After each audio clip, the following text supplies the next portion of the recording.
Hi, I'm Paris Hilton. Thank you, Paris. You are the best. Love you. You're great. We need you back on TV again. We need another reality show. La televisión se caracteriza por la turbulencia de sus formas, por su capacidad de transformar la realidad. El transformismo televisivo es un jugar con las formas, en particular el mostrar, hasta caer en lo grotesco. Traduce una fascinación por lo deforme, una duplicación de la realidad, mediante imitación o simulación, que conduce a la transformación de la realidad en su doble. La realidad televisiva que muestra la neotelevisión se caracteriza por la irrupción de contenidos inauditos que buscan el impacto. Frente a la enorme insatisfacción producida por la realidad objetiva, el medio ofrece sus alternativas formales de realidad. La televisión es cada vez menos la ventana al mundo y más una protección contra el mundo mediante la generación o simulación de otros mundos posibles. Es la paradoja del doble. Es él y a la par otro. Por ello, es a menudo más fascinante que el original. Hay una inclinación a la exageración, a la saturación propia de una nueva sensibilidad, una tendencia a producir formas informes. La televisión es hoy en día, al margen de su valoración moral como producto comercial, al cual podemos denominar telebasura, un discurso simbólicamente denso que recoge obsesiones y representaciones flotantes. Como tal es un reflejo de la realidad social, pero no fiel, sino más bien deformado y a veces engañoso, que nos informa, aunque sea subliminalmente, sobre los cambios en la sensibilidad colectiva y revela unos cambios profundos en el estatus de lo real. La televisión funciona como lugar de identificación primaria, de tipo indicial, emotivo, pero también de proyección de pulsiones inconfesables, donde confluyen dudas, contradicciones, que se resuelven en permanentes tensiones entre pulsiones contrarias. Por eso, Gerard Timbert lo calificó de espacio ambivalente, que se mueve continuamente entre lo eufórico y lo disfórico, entre la realidad y la ficción.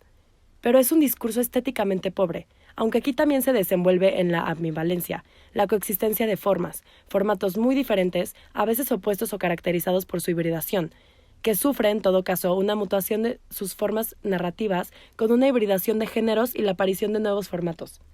Aquí están los reality shows, talk shows y hasta concursos de nueva generación, y la emergencia de un tipo de realidad que se sitúa a mitad del camino entre documento sociológico y el relato de ficción. Estos formatos son los que más recogen todos estos cambios de contenido y de forma, con una interrelación estrecha entre ambos niveles. También padece una evolución de las formas comunicativas, con la promoción de un nuevo sujeto televisivo, la modificación del contrato comunicativo que une espectador y medio. Aquí, el espectador elevado a categoría de actor, como protagonista del juego televisivo, y la aparición de una nueva forma de la realidad, la telerrealidad. Hay una informalidad narrativa, de contenidos y formas, que es una de las claves de la fascinación que ejerce la telerrealidad y que está vinculada con varios factores. Número 1. La ausencia de direccionalidad y linealidad, por lo menos aparente, debido a la falta de esquema narrativa previo, dando la ilusión en los reality shows de segunda generación de que la historia se desarrolla naturalmente por sí sola, de que esto es la vida. Número 2. La hibridación total en cuanto a géneros. Estos programas combinan géneros que no tienen nada que ver entre sí, oscilando entre dos polos extremos. Número 3. La informalidad temporal. La naturaleza temporal de estos reality shows que se desenvuelven en un tiempo no delimitado y la capacidad que tienen también de durar indefinidamente, de poder regenerarse, creando así una ilusión de cotidianidad. Es el segundo mito de la neotelevisión, la cercanía. Número 4. La impresión de interactividad, de que el espectador participa en esta elaboración y creación con una confusión de las instancias de espectador-autor. El espectador erigido en juez de la historia, mediante votaciones, llamadas telefónicas o internet, con el subsiguiente emborronamiento del acto de recepción-percepción, la ilusión de que estamos dentro de esta realidad, de que no hay mediación, dándonos la ilusión de actuar sobre la realidad como de miurgos. Es el tercer mito de la neotelevisión, el de la participación. Pero entonces, ¿en dónde reside la gracia? Ciertamente no en su aspecto agraciado, más bien en su desgracia. Oh my God, get out of the car, get out of the car, get out of the car, get out of the car.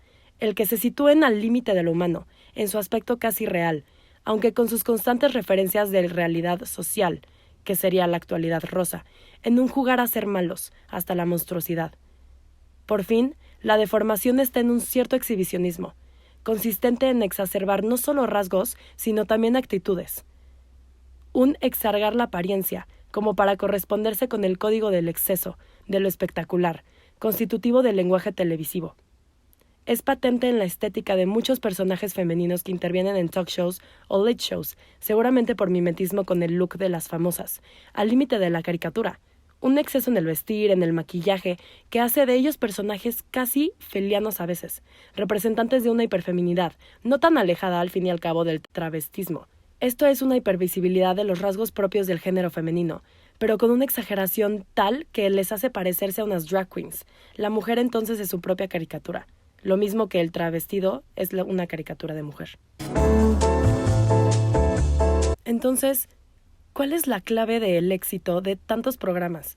Indudablemente es su función especular, consistente en remitirle al sujeto constantes representaciones de sí mismo, en sus aspectos tanto visibles como invisibles, ya sean secretos, intimidades o incluso tabúes, pero es conforme a una representación no mimética de la realidad, sino deformada desde el punto de vista de la forma, vaya redundancia, que obedece por consiguiente a un código que mucho tiene que ver con lo grotesco.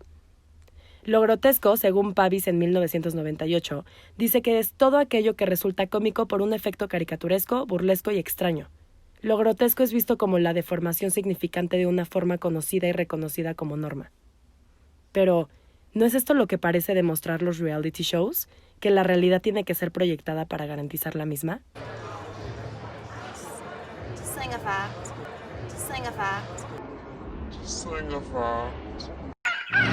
Let's take two girls for a filthy ride. Isn't that Paris Hilton? From the bright lights down to the stairs. From velvet ropes to cowboys. Let's take away their limousines, their credit cards and shopping sprees. Well, they're both spoiled rotten. Will they cry when they hit bottom? Heaven knows they'll survive this simple country kind of life. Where the hell are we? The Simple Life es un reality show el cual salió al aire desde el 2003 hasta el 2007 por Fox AE Entertainment Television, protagonizado por Paris Hilton y Nicole Richie.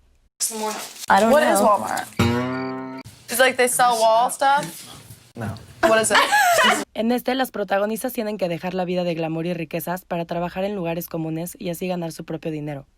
Paris Whitney Hilton es una socialité, empresaria, modelo, actriz, cantante, diseñadora y DJ estadounidense, bisnieta de Conrad Hilton, mientras que Nicole Richie, en ese entonces su mejor amiga, es una diseñadora de moda, autora y personalidad de televisión estadounidense.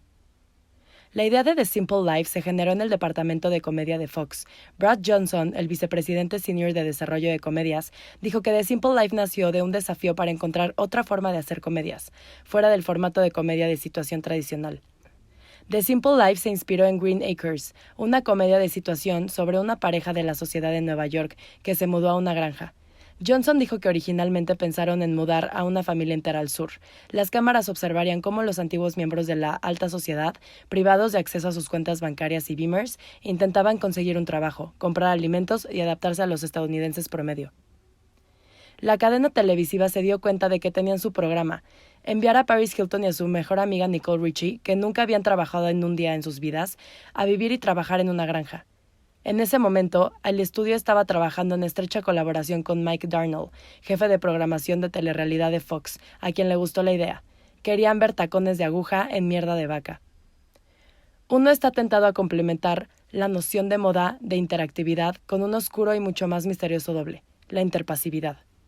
La interpasividad es un estado de pasividad en presencia del potencial de interactividad.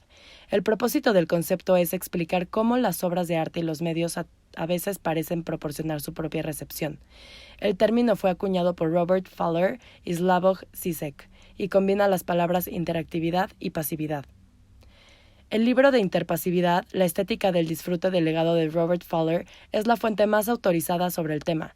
Robert Fowler ha desarrollado esta teoría desde la década de 1990, dando cuenta de diversos fenómenos culturales en los que la delegación del consumo y el disfrute ocupa un lugar central, respondiendo a preguntas como ¿por qué la gente graba programas de televisión en lugar de mirarlos? O ¿por qué algunos alcohólicos en recuperación se complacen en dejar que otras personas beban en su lugar?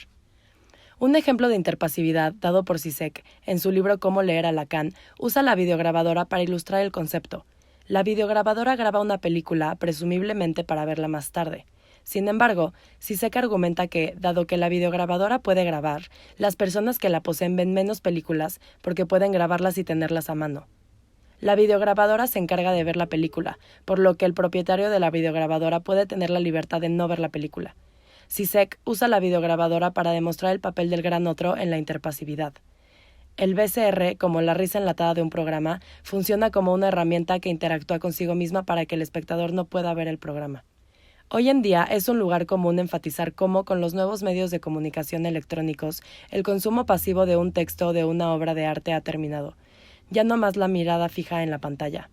Yo actúo recíprocamente cada vez más con ella, entrando en una relación dialógica con ella, al escoger los programas a través de la participación en los debates en una comunidad virtual, en la determinación directa del resultado de la trama en las así llamadas narrativas interactivas. Aquellos que generalmente alaban el potencial democrático de tales nuevos medios de comunicación se enfocan precisamente en estos rasgos. Pero hay otro lado de mi interacción, el cual me priva del objeto de interacción mismo, mi propia reacción pasiva de satisfacción, o lamento o risa. El objeto mismo goza del show, en lugar de mí, relevándome de mi necesidad de gozar. En el arreglo interpasivo yo soy pasivo a través del otro. Yo accedo al otro, al aspecto pasivo de gozar, ya que puedo permanecer activamente comprometido. I'm not doing that. Sorry. You're next.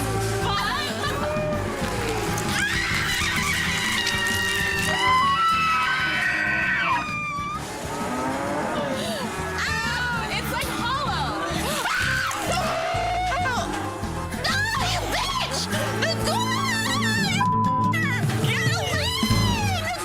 En esta escena nos queda claro cómo dos personas glamurosas, que el público generalmente ven con envidia, son rebajadas a recoger estiércol. Aquí no solo es cuestión de ponerlas en un ambiente distinto al que ellas se aproximarían, sino que, como expliqué anteriormente, la desgracia y lo grotesco es lo que llama nuestra atención. Nos intriga y nos divierte esta realidad alterna, ver cómo dos mujeres jóvenes de un contexto específico son forzadas a hacer cosas que nunca se hubieran imaginado que harían. So lame. How many blahs does it take to unscrew one screw? Don't go finish it. Well, when you got dumb and dumber out here.